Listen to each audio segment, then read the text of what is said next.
अस्सलामुअलैकुम सामीन, 11 ज़िलहिज्जा की तारीख़ शुरू हो चुकी है। 10 जुलाई है। सोशल इंडिया न्यूज़ में आपका खैर मकदम है। ख़बर का उन्वान है, जब कब्रिस्तान में लाश तैरने लगी। मामला उत्तर प्रदेश के आगरा इलाके का है। ख़बर थोड़ी तफसील से सुन लें।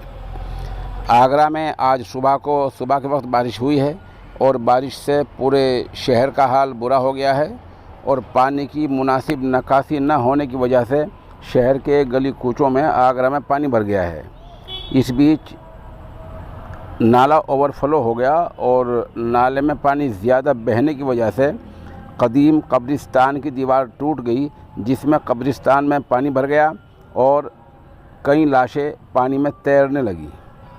ज़ाहिर सी बात है, आपको पता ही है कि आज ईद उल अज़हा का त्यौहार है और आज के दिन बहुत सारे लोग दोगाना के बाद नमाज ईद अदा करने के बाद कब्रिस्तान में जाते हैं।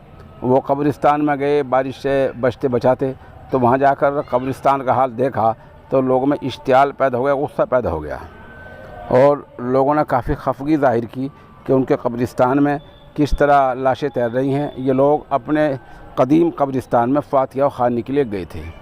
सवाल ये है कि इन जिम्मेदारी किसकी है? पानी की निकासी सही करने की, कब्रिस्तान की दीवार पुख्ता बनाने की। ये ज़िम्मेदारी दरअसल सरकार की है और ये नगर पालिका के वास्ते से है।